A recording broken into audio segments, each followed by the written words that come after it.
asifiwe. Sawa. Kichwa cha somo kinasema kujua maana, umuhimu na namna ya kuteka ufalme wa Mungu katika nyakati za mwisho. Waliokuwepo jana tulikuwa tumeanza hili somo. Mwisho natamani tuombe na natamani pia uelewe. Omba Roho Mungu anijalie speed. Na natamani pia kuachilia vitu vingi kwa muda mchache. Kwa hiyo andaa ufahamu wako kwenda kwa speed kubwa.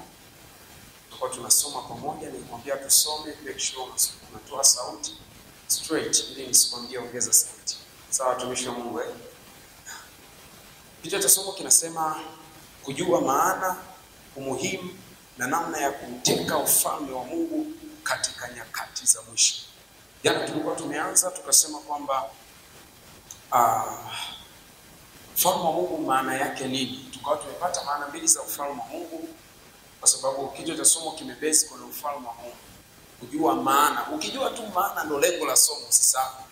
Kwamba kujua maana hilo ndio lengo la kwanza la somo. Lakini cha pili ni kujua umuhimu wa ufalme wa Mungu. Alafu cha tatu namna ya kuteka au namna ya kuwa wakala wa ufalme wa Mungu katika dunia hii na katika nyakati za mwisho tunazo.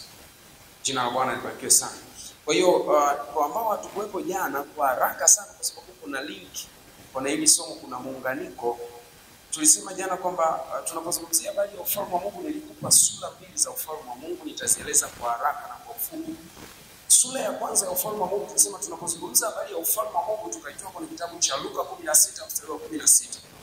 Tukaangalia kwamba ukiangalia Luka 16 mstari wa 16, patie hiyo haraka haraka mtumishi huyu.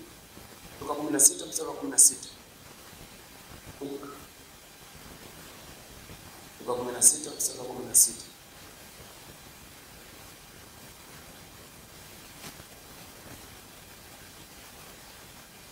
Sawa, tusome kwa pamoja. 1, 2, 3. Torati na manabii vilikuwapo mpaka Yohana. Tangu wakati huo habari njema ya ufalme wa Mungu hutangazwa. Habari njema ya ufalme wa Mungu ufanyeje? Hutangazwa kutoka kipindi cha Yohana Mbatizaji. Habari za ufalme wa Mungu hutangazwa. Alafu anamalizia anasema na kila mtu hujiingiza wokovu. Sasa tukasema ukisoma kwenye version ya Kiswahili anapoeleza ufalme wa Mungu, ile neno ufalme wa Mungu jana tuliangalia, ukienda kwenye translation for translators, hiyo ni version moja hapo ya Biblia ya Kiingereza. Ile neno ufalme wa Mungu amesema is people, is God ruling people's life. Ni Mungu kutawala maisha ya nani? Ya watu. Kwa unapozungumzia ufalme wa Mungu, tafsiri ya kwanza ni mtu kumruhusu Mungu kuwa mtawala wa maisha yake. Na jana tulisema when we are talking about God, we are talking about the word of God. Kwa unapozungumza habari ya Mungu unazungumza habari ya neno la Mungu. Hapo mwanzo kulikuwa kuna neno na neno alikuwa kwa Mungu na neno alikuwa nani? Mungu. Kwa unapozungumza habari ya Mungu unazungumza pia habari ya neno la Mungu. Kwa ni mtu kuruhusu neno la Mungu kuwa kiongozi na mtawala mkuu wa maisha yake. Ni mtu kuamua neno la Mungu kuwa alfa na omega kwenye maisha yake. Ni mtu mawazo anayoyawaza, matendo anayoyatenda, maamuzi yake reference ni neno la Mungu. Utakapoamua kumilikiwa na neno la Mungu in your totality, katika hali yako yote, katika maisha yako yote, in the totality of your life, that is the meaning of kingdom of God in you. Jina la Bwana libarikiwe sana. Hiyo ni maana ya kwanza ya ufalme wa Mungu tulisema. Lakini maana ya pili ya ufalme wa Mungu tukasema kwamba tunapozungumza habari ya ufalme wa Mungu ni mtu kutafuta kufanikiwa katika mifumo yote ya maisha ama katika nyanja zote za maisha, ili awe na uwezo wa kutenda mema mengi kwa watu wengi na jina la Bwana kutukuzwa kupitia maisha yake. Maana ya pili tukasema ni mtu kutafuta kufanikiwa katika mifumo yote ya maisha ama katika nyanja zote za maisha, kutafuta kufanikiwa kiuchumi, kutafuta kufanikiwa kitaaluma, kutafuta kufanikiwa kihuduma, kama ni mwimbaji, kama ni mchungaji, una huduma ya uchungaji ndani, una huduma ya kutoa ndani, una huduma ya maombi ndani, wa intercessor. Kwa ni mtu anapotafuta kufanikiwa katika mifumo yote ya maisha ili awe na uwezo wa kutenda mema mengi kwa watu wengi. Nikakwambia jana kwamba hauwezi ukatenda mema ambayo hauna uwezo nayo. Unaweza ukatamani watu wengi wangehubiriwa, lakini kama hauna uwezo wa kuhubiri injili ipasavyo, wewe na uhakika utapeleka ile injili. Unaweza kuwa unatamani ungesupport mikutano ya injili mingi ifanyike, lakini kama hauna fedha, hauwezi ukasupport. Unaweza kutamani ungesaidia watu wenye uhitaji, lakini kama hauna uwezo, hauwezi ukafanya. Kwa unapokuwa unatafuta kufanikiwa katika mifumo yote ya maisha, kufanikiwa katika uchumi, kufanikiwa kuwa na nguvu ya Mungu ya kutosha, ili unapowaendea watu ulete impact kwenye maisha ya walio wagonjwa wapone. Jina la Bwana libarikiwe sana. Walio na ujinga wapewe uelevu wa neno la Mungu, watambue kwa usahihi maarifa ya neno la Mungu. Unahitaji kuwa na uwezo, uwe na ufahamu mkubwa wa roho. Sasa unapokuwa unatafuta huo uwezo, ili kwa makusudi ya ule uwezo maisha ya watu wengi yaweze kuguswa na Mungu atukuzwe kupitia maisha yako, you have brought the kingdom come. Sawa tumishi wa Mungu. Hiyo ndo maana ya pili ya ufalme wa Mungu. Asa jana tukawa tumeangalia kwa sehemu hapo, nitaka nikupitishe kidogo, lakini leo nataka tuendelee mbele zaidi. Tuangalie habari ya umuhimu wa kuteka ufalme wa Mungu. Kwa nini tuuteke ufalme wa Mungu? Umuhimu wa kuteka ufalme wa Mungu. Umuhimu wa kuteka ufalme wa Mungu. Kwa nini neno la Mungu liwe alfa na omega kwenye maisha yetu? Kitu cha kwanza ni kwa sababu ufalme wa Mungu ndio kiini cha mahusiano ya mtu na Mungu. Ufalme wa Mungu ndio kiini cha mahusiano ya mtu na Mungu. Nipatie kitabu cha Yohana Mtakatifu sura ya 14 mstari wa 15. Yohana Mtakatifu sura ya 14 mstari wa 15.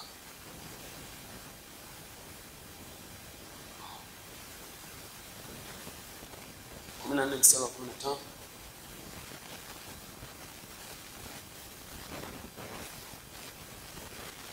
Umuhimu wa kwanza, kwa nini unatakiwa kuteka ufalme wa Mungu? Ni kwa sababu ufalme wa Mungu ndo kiini cha mahusiano yako na Mungu. Tusome kwa sauti 1, 2, 3. Mkinipenda mtazishika amri zangu. Tusudie tena kwa sauti. Mkinipenda mtazishika amri zangu. Tafsiri ya upendo kwa upande wa Mungu, tafsiri ya Mungu ya upendo kwamba wewe unampenda yeye ni pale unapozishika amri zake. Anasema mkinipenda mtazishika amri zangu. It means kama utaamua neno la Mungu kuwa alfa na omega kwenye maisha yako, inakuja mbele za Mungu kama unampenda. Narudia tena. Jana nimekuambia kwamba unapozungumzia habari ya ufalme wa Mungu, unazungumza habari ya neno la Mungu kuwa kiongozi wa maisha yako. Unazungumza habari ya kuishi sawasawa na neno la Mungu kwa gharama yoyote. The moment utakapoanza kuishi maisha sawasawa na neno la Mungu, maandiko anasema mkinipenda mtazishika amri zangu. Kwa tafsiri nyingine, Mungu anatafsiri kwamba unampenda pale unapoishi sawasawa na amri zake. Ina maana wakati utakapoanza kuishi sawasawa na neno la Mungu, Mungu anatafsiri kwamba unampenda. Naeleweka ninachokizungumza? Naeleweka ninachokizungumza? Na ndio maana lazima ifikie mahali tuuteke ufalme wa Mungu. Ni lazima ifikie mahali kuna ile sura ya kwanza ya ufalme wa Mungu wa kuishi sawasawa na neno la Mungu iwe ndio fungu la maisha yetu tukiwa duniani. Kwa sababu it's only in that way God will interpret that we love him. Okay? Kitu cha pili.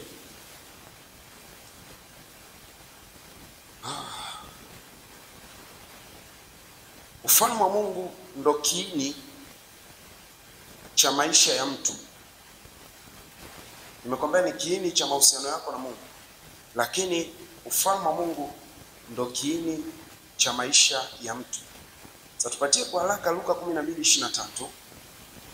Luka 12:23. Ufalme wa Mungu ndo kiini cha maisha ya mtu, au unaweza kuandika ndo maana halisi ya maisha ya mtu. Luka 12:23. Tusome kwa sauti 1, 2, 3. Anasemaje?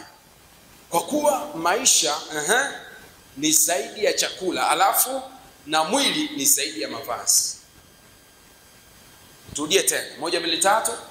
Kwa kuwa maisha ni zaidi ya chakula na mwili ni zaidi ya mavazi. Haya ni maneno ya Yesu. Anasema maisha ni zaidi ya chakula na mwili ni zaidi ya mavazi. Lile neno chakula ni representative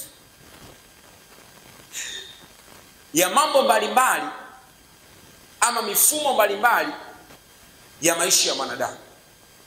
Alafu lile neno mavazi ni tafsiri ya status ama hadhi ya mtu. Jina la Bwana libarikiwe sana. Asa Yesu anasema kwa kuwa maisha ni zaidi ya chakula na mwili ni zaidi ya mavazi.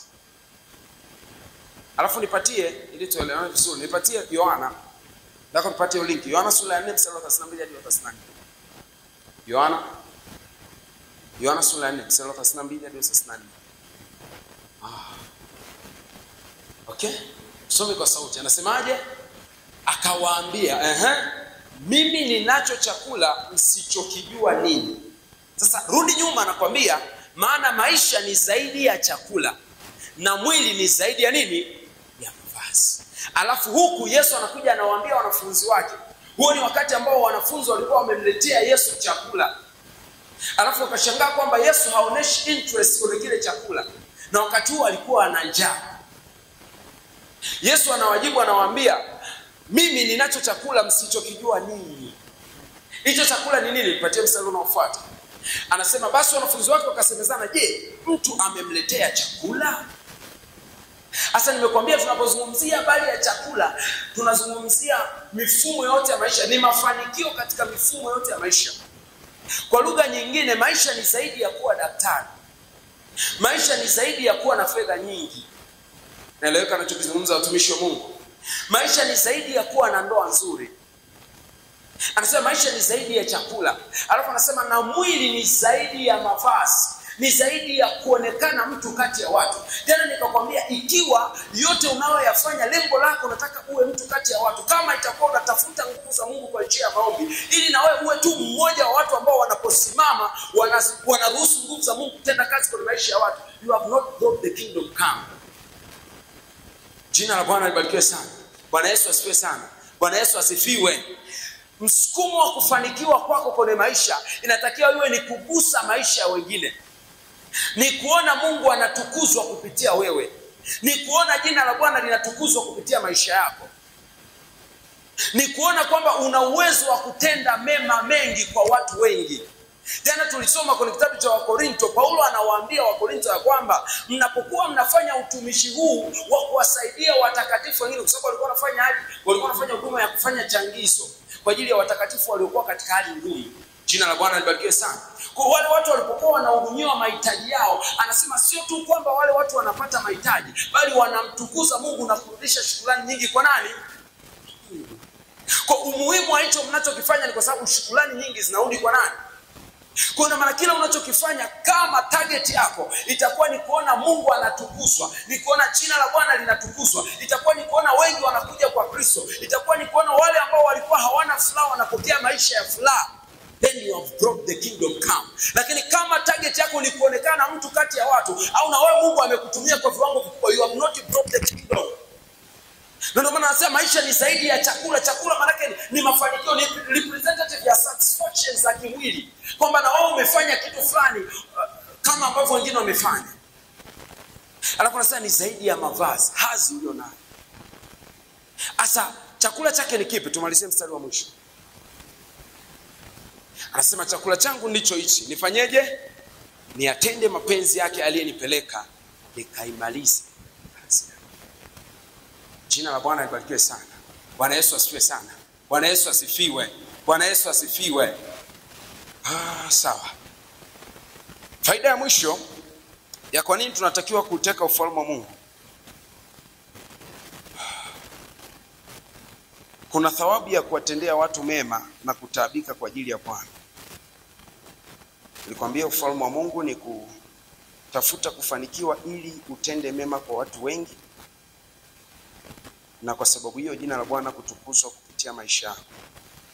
Ni kutafuta kufanikiwa kwenye kila mfumo wa maisha ili uwe na uwezo wa kuathiri positively maisha ya watu wengi. Wakorintho wa kwanza sura ya 15 mstari wa 58. Wakorintho wa kwanza sura ya 15 mstari wa 58.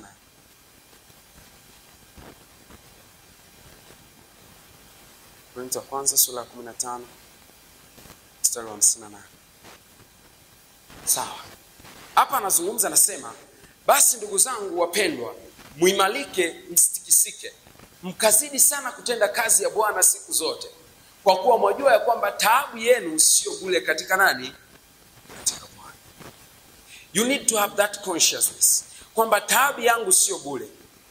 When you labor in prayer, unapomtafuta Mungu katika maombi ili watu wamjue Mungu, unapomtafuta Mungu kwa njia ya kuhubiri injili ili wengi waje kwa Kristo, unapofanya kwa bidii kwenye eneo la taaluma yako ili watu wengi waliokusudiwa mauti waokolewe kupitia mikono yako. Maandiko yanasema ikiwa unachokifanya ni kwa ajili ya Bwana, ni kwa ajili ya utukufu wa Mungu, uwe na uhakika taabu yako sio bure.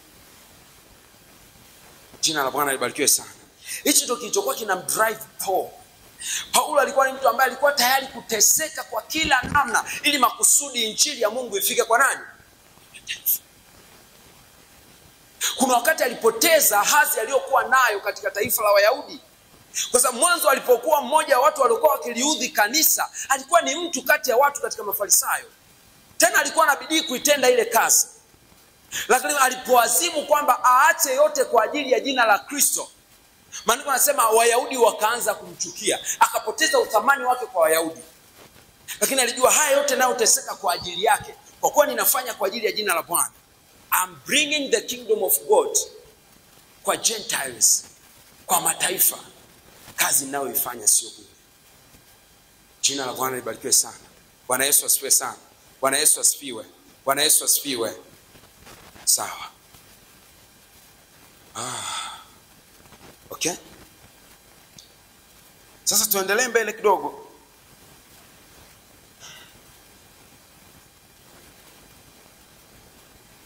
Tupatie Mathayo 11:12. Pengine ambacho kinafuata andika Yesu anatupa mwanga juu ya vita iliyopo kinyume cha wanaotafuta kuteka ufalme wa Mungu. Yesu anatupa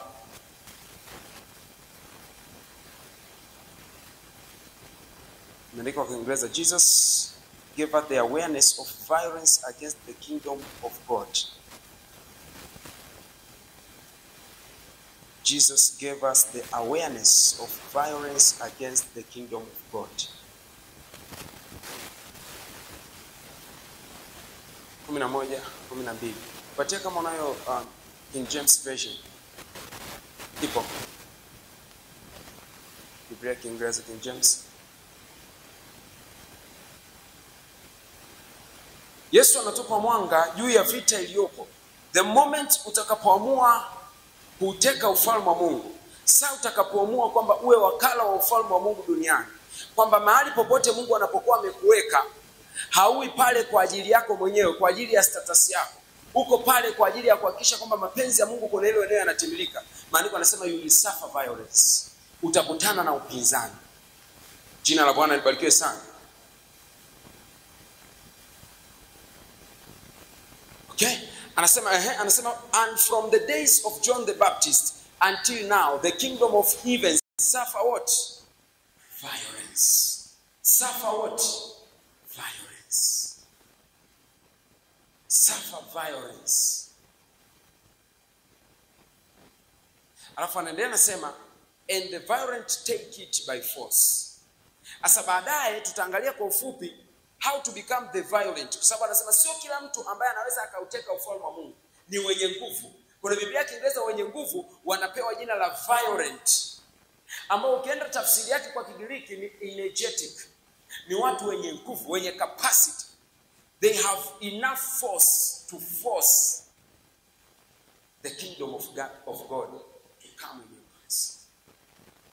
Jina la Bwana libarikiwe sana.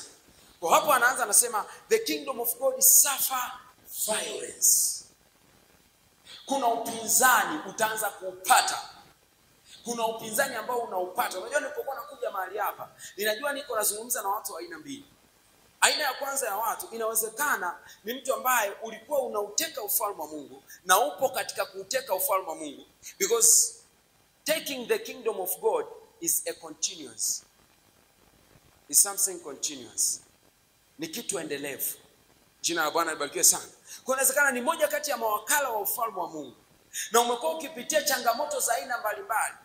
The moment ambapo unasoma sio tu uwe daktari, ila moment unataka katika ile nafasi ya udaktari, jina la Bwana litukuzwe, katika ile nafasi ya udaktari uwe wakala wa mambo ya kimungu, uwe na uhakika utakutana na violence.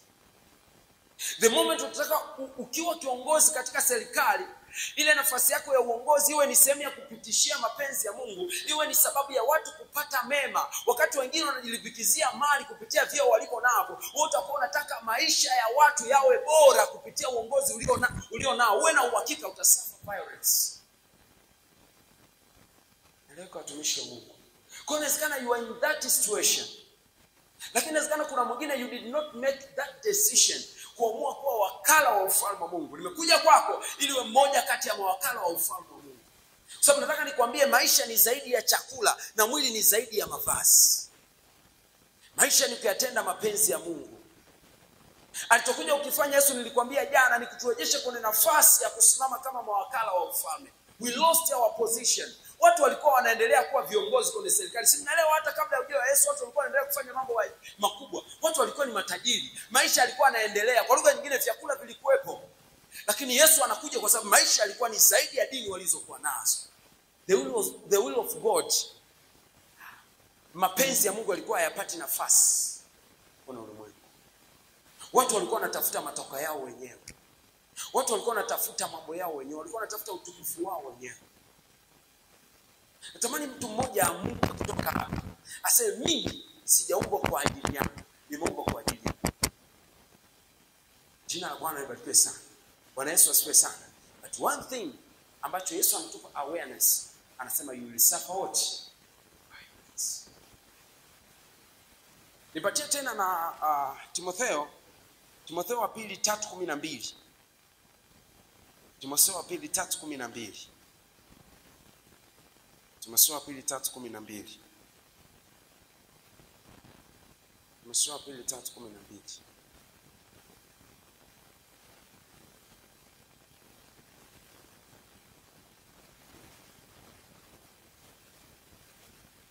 Tumalizie mambo machache hapa kumombe. Anasema yes, and all who desire to live godly in Christ Jesus will suffer what? Persecution. Watakaotaka kuishi maisha ya utauwa wataudhiwa. Utakapoamua kwamba I want to live godly life, to live according, godly life simply means to live according to scriptures, which is sawasawa na neno la nani? Which is the meaning of kingdom of God. Bwana asifiwe sana. Maana wanasema hao watu watakaokuwa wanatafuta kuishi godly life, kuishi contrary to the things of this world, they will suffer persecution. This is now Paul. That was Jesus. And then now is Paul. Na wakati walikuwa na refer kwenye nyakati za mwisho. Sawa watumishi wa Mungu. Naelewa kinachokizungumza. Wow. Okay? Sasa naomba nipatie, tumalizie vitu vichache hapa. Nipatie Waefeso sura ya 2. Where now the violence come from? Upinzani unatoka wapi? Upinzani unatoka wapi? Alafu ufanye nini ili ufalme wa Mungu uweze kutukuzwa kupitia maisha yako? Nipatie hiyo Waefeso sura ya 2 mstari wa 1 hadi wa 3. Hii inatueleza, hapa anatuelezea kwamba hawa watu watapata persecution. Lakini kule Yesu anasema the kingdom of God suffer violence. There is violence. Asa hii violence inatoka wapi? Majibu yanapatikana kwenye kitabu cha Waefeso sura ya 2 mstari wa 1, wa 2 na wa 3. Anasema, tupatie kwenye Biblia ya Kiswahili.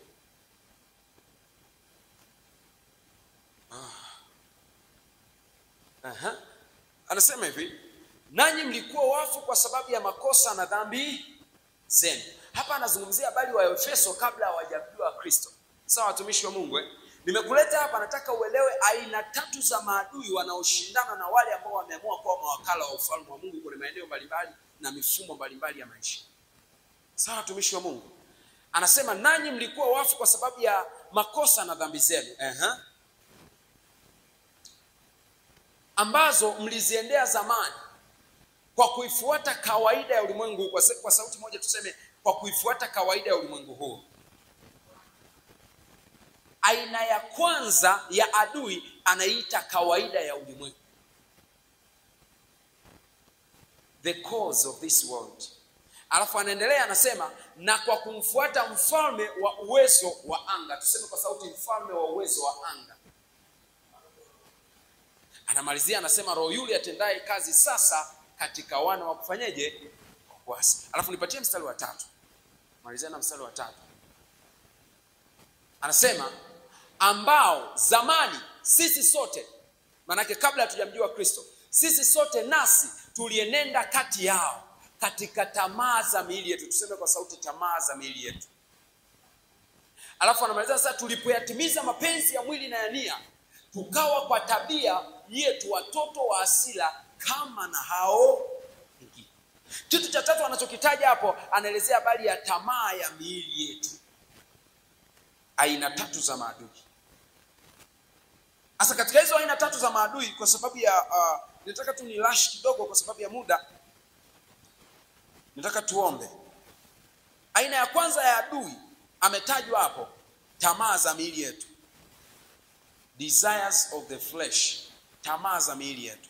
Ukisoma kwenye kitabu cha Wagalatia sura ya 5, anazieleza, anajaribu kutaja matendo ya mwili. Sasa sitaki tena twende huko, lakini point ninayotaka uelewe, adui namba 1 wa wewe kuyatimiza mapenzi ya Mungu ni mwili wako. Andika kama unaandika. Violence ya kwanza inatokea kwenye mwili wa mtu. Hiyo naipata kwenye kitabu cha Wagalatia sura ya 5 mstari wa 17. Maandiko yanasema roho hushindana na mwili, na mwili hushindana na roho, na hivi viwili vimepingana hata hamwezi kufanya mnayoyataka. Elewana watumishi wa Mungu. Elewana watumishi wa Mungu. Anasema kwa sababu mwili utamani ukishindana na roho, na roho hushindana na mwili. Kwa maana hizi zimepingana hata hamwezi kufanya mnayoyataka. Alafu nipatie na Walumi sura ya 8 mstari wa 6. Walumi sura ya 8 mstari wa 6. Walumi sura ya 8 mstari wa 6. Walumi sura ya 8 mstari wa 6. Anasema kwa kuwa nia ya mwili ni mauti, bali nia ya roho ni nini? Ni uzima na amani. Endelea. Anasema mwili ni uadui juu ya Mungu, kwa maana hautii sheria ya nani? Hautii sheria ya nani? Kwa lugha nyingine, hautii neno la nani? Alafu anaendelea anasema wala haiwezi kutii. Malizia mstari wa mwisho wa 8. Anasema wale waufuatao mwili hawawezi kumpendeza Mungu. They cannot bring the kingdom come. Yesu anasema kwamba roho hii radhi, lakini mwili ni dhaifu. Anamwambia Mungu, ikiwezekana kikombe hichi kiniepuke. Si mnaelewa sisi sote tunamtukuza Mungu kwa sababu ya wokovu kwa njia ya Yesu Kristo? Si tunaelewana watumishi wa Mungu? Maana yake Yesu ameuleta ufalme wa Mungu kwa wanadamu, lakini mwili ulijaribu kumzuia. That is where the violence came. Lakini kitu cha pili kimetajwa pale, the world systems, mifumo ya dunia. The world systems. Anasema ambao na ninyi mliendea zamani kwa kufuata kawaida ya ulimwengu, the course of this world. Mifumo ya dunia. Na ninapozungumzia mifumo ya dunia, ninazungumzia mifumo ya dunia internally na pia kwenye territorial. Mfumo ya dunia, ninapozungumzia mifumo ya dunia, kuna tamaduni ambazo zipo katika hii dunia. Bwana Yesu asifiwe sana. Kuna mifumo ambayo imewekwa kwenye hii dunia. Hatujafika hata kwa shetani direct. Of course, they are system. Hii mifumo imewekwa, programming yake iko chini ya ufalme wa giza. Lakini ni mifumo imewekwa. Kuna vitu ambavyo ni tamaduni, ni kawaida, ndivyo mlivyojifunza kwenye ukoo wenu. Huaga mnafanya hivyo kwenye familia. Ni mifumo, they are pattern, they are systems. Jina la Bwana libarikiwe sana. Bwana Yesu asifiwe sana. Bwana Yesu asifiwe. The moment utakapoamua kuanza kuishi sawasawa na Mungu, utakapoamua kuanza kuishi sawasawa na neno la Mungu, the other way ambapo utakuwa resisted ni pale utakapokutana na mifumo ambayo imewekwa kinyume na Mungu. It can be your culture. It can be your own lifestyle. Unaelewa kuna baadhi ya mifumo ya maisha unazokao nayo, alafu hata mwenyewe uelewe imetoka wapi. Huwa napenda kufanya hivi. I like this and this and this. And you know they are contrary to the word of God. And you see that ndani yako jiangalia, una passion inavyo. They are systems. Kuna mifumo mingine. Jana tulisoma habari ya kina Daniel. Kina Daniel kama wao wasingeweza kuabudu sanamu, lakini Babeli nzima ilikuwa imeandaliwa kuiabudu sanamu. Ule ni mfumo, in form of territory. Kuna maeneo wanakuambia hapa bila kufanya 1 2 3 hauwezi kufika pale. Uaga kwenye ofisi hii tunafanya vitu 1 2 3. Utakutana na resistance as a system. Bwana asifiwe. Bwana asifiwe. Mungu akupe ufahamu juu ya hili. Lakini the last one, hiyo tunaiona kwa kina Daniel. Lakini the last one is the devil himself. Wathesalonike wa kwanza sura ya 2 mstari wa 18. Wathesalonike wa kwanza sura ya 2 mstari wa 18.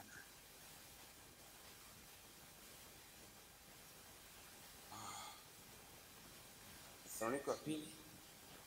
Haya, tusome kwa sauti 1 2 3. Kwa hiyo tulitaka kuja kwenu, naam mimi Paulo, mara ya kwanza na mara ya ngapi? Na shetani akafanyeje? Hivyo ni vitu ambavyo utakutana navyo unapotamani kuwa wakala wa ufalme. Now there are keys.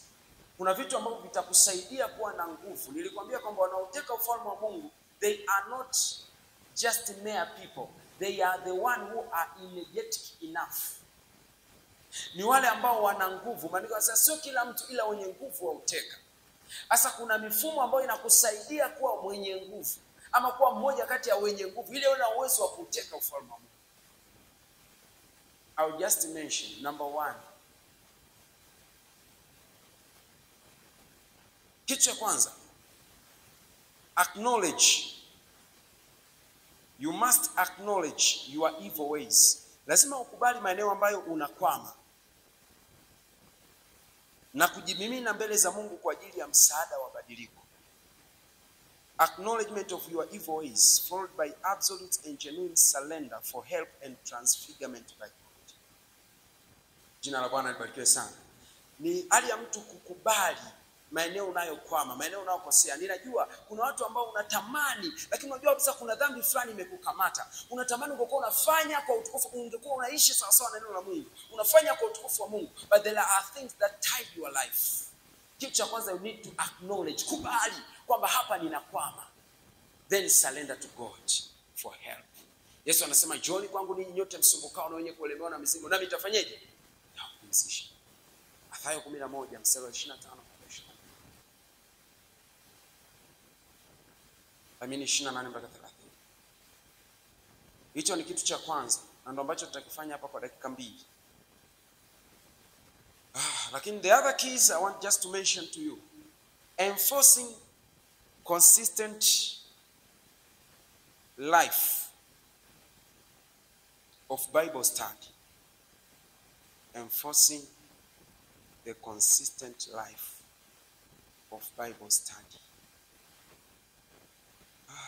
Waebrania sura 4 mstari wa 12.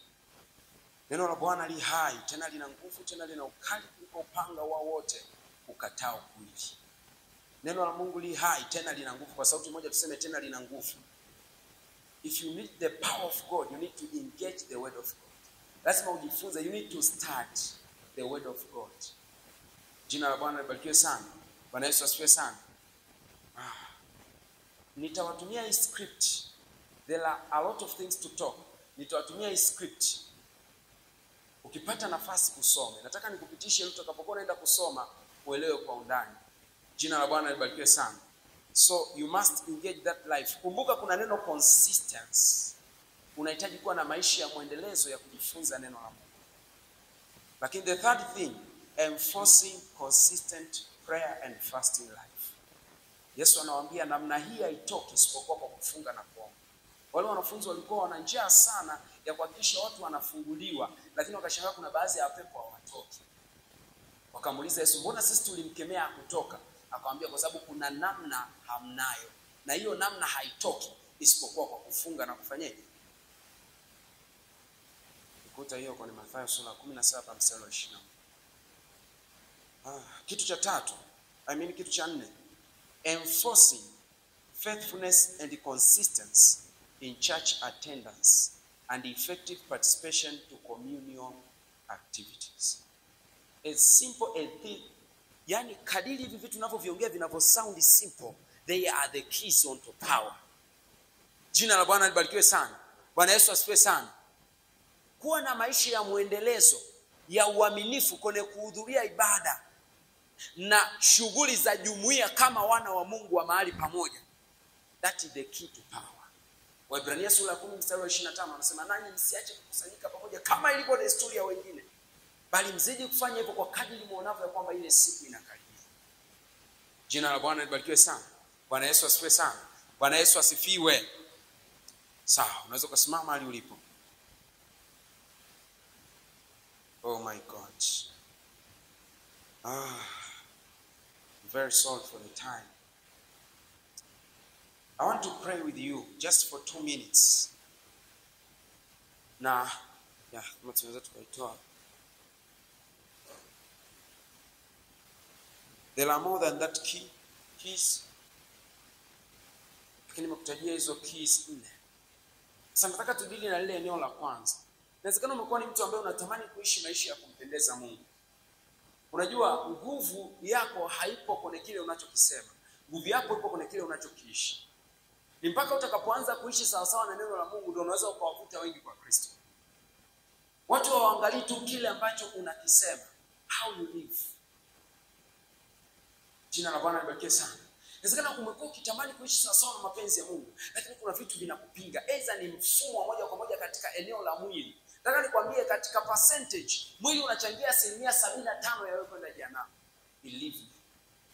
75%. Yani namba moja kitakachomzuia mtu kumuona Mungu ni mwili. Sababu hata shetani anahitaji apewe nafasi.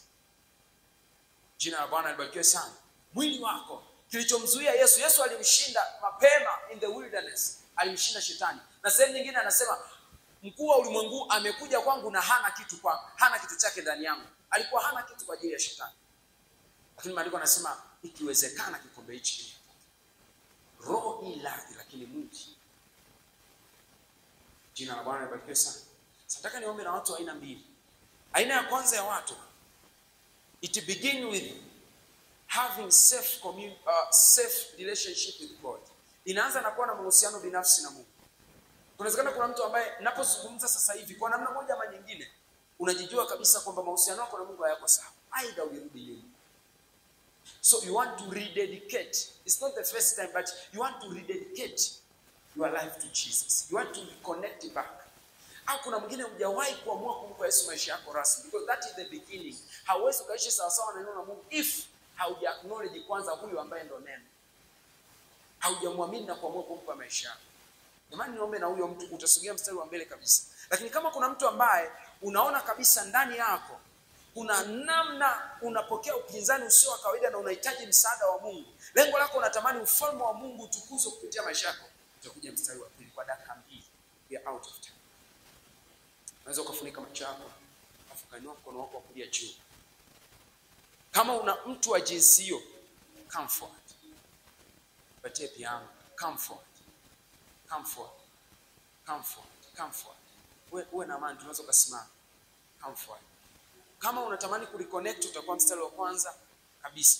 Kama unaona kuna resistance na unahitaji msaada wa Mungu, utakuwa kwenye second line. One more time. Please come forward.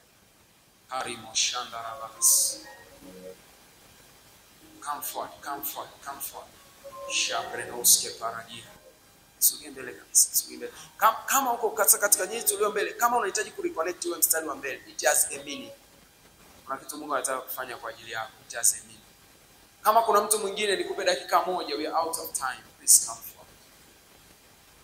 Come forward. Come forward. Come forward. Come forward. God is about to do something for your life. I've seen the power of God in my life. Kuna mambo ambayo to resist sin it takes power of God. Kila mtu anatamani lakini inahitaji neema ya Mungu. Inahitaji msaada wa Mungu mwenyewe. Unapokuja mbele manake ni moja ya kiashiria kwamba God, I surrender to you. There is the way I've tried it, lakini nahitaji msaada wako. Well, Niyeko nyuma, endelea kumshukuru Mungu kwa ajili ya vile vitu ambavyo Mungu amekufundisha kupitia semina ya siku 2 kwa sauti kubwa. Endelea kumshukuru Mungu kwa sauti yako. Alafu tulio mbele, nataka niombe kwanza na walio mbele, alafu nitaombea wote. Okay, tunifuatishe. Sema: Bwana Yesu, ninakushukuru kwa upendo wako kwenye maisha yangu. Nimesikia neno lako. Ulinileta duniani niwe wakala wa ufalme wako. Niwe wakala wa ufalme wako. Niwe wakala wa ufalme wako. Maisha yangu ni zaidi ya kula na kunywa na kuvaa. Maisha yangu ni kuyatenda mapenzi yako. Bwana Yesu, ninakuja mbele zako. Niungamanishe kwa upya na baba yangu, na baba yangu, na baba yangu. Wewe ni Bwana wangu na Mwokozi wangu. Nakubali ulikufa. Nakubali ulikufa ili unirejeshe kuwa wakala wa ufalme wa Mungu. Asante Yesu kwa upendo wako. Asante Yesu kwa kunisamehe. Mimi ni mwana wa Mungu. Ninasonga mbele siku zote. Mimi ni wakala wa ufalme wa Mungu, si wakala wa ufalme wa giza. Asante Yesu kwa upendo wako kwenye maisha yangu. Pray for you. Endelea kumshukuru Mungu kwa dakika chache while I'm praying for these people. La sobrena skobrena jetabala zumra etash. Na ikorama janta branoske braida masuske brenosiata. Na ikorama shanda rabasika ramandara basura barida. Rama sandara bashandere bosia rabaida ma antrobanis. Randi kasura barida mashanda rabakonda rabarida masubra ina. Randa suatalida marina ma anto brenosia tabarida. Jera makaria manto brenosia radesh. Na ikora mashanda rabasika ramasunda rabarida. Rama shanda rabarida maroske brigadia barusiata. Na ikorama shandara bareska bragadia barusiata. Na ikorama shanda rabasika branusiata. Na imoshondo robo santo robos. Rama shanda rabakanta rabas. Rama shanda rabasika ramandara barida mashande rebosiata. Rende siata barida mashanda ramanda suata. Ilamando siatarida mai. Rena mashande reboria masai. Rena kosanda rabashande reberia. Rande kosia ramanda rabarasa bradida. Rendo siata balaso braina mashanda rabarida. Rando kosia ramando brenosia radeshi rabida anto beres. Rande kosira bashanda rabara. Naiko santo robori mashai. Naiko ramashande reborida masia. Ramashanda rabakato sebredia. Rande kosia ramande reboria mashanda. Elaswa antabalida mashunda. A tangible dimension. Katika jina la Yesu Kristo aliye hai. Katika jina la Yesu aliye hai. Katika jina la Yesu Kristo aliye hai. Uhalisia wa nguvu za Mungu. Uhalisia wa uwezeshi wa Mungu. Katika jina la Yesu aliye hai. Ukamwone Mungu kwa uhalisia. Mambo usiyoyaweza akakupe kuyaweza katika jina la Yesu aliye hai. Katika jina la Yesu aliye hai. Katika jina la Yesu aliye hai. Katika jina la Yesu. Kai. Renemesha taya. Ira mandosa bradina masura masaina. A tangible dimension. Uwezesho halisi. Ukaone kabisa kwamba kuna utofauti kwenye maisha yako. Katika jina la Yesu Kristo aliye hai. A new dimension. Katika jina la Yesu. Rena mashanda rabarida masomredia.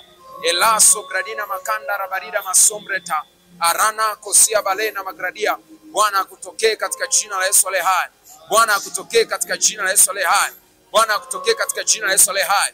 Ninashindana na nguvu ya mwili katika jina la Yesu. Katika jina la Yesu aliye hai. The power of sin. Kwa jina la Yesu aliye hai. Kwa jina la Yesu aliye hai. Ninaenda kwenye level zote tatu kwa jina la Yesu. Rina mande siya tabalaso bradia.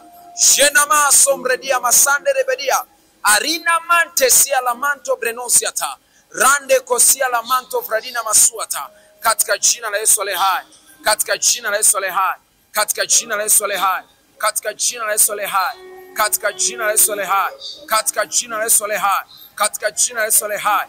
Na imojonto robosila mandai. Rande kosia balesa branina makoriada. Rama shanda rabadia masombre dedia. Rande kosia ramanda baroske bregedia. Naiko shanda rabarida masondari.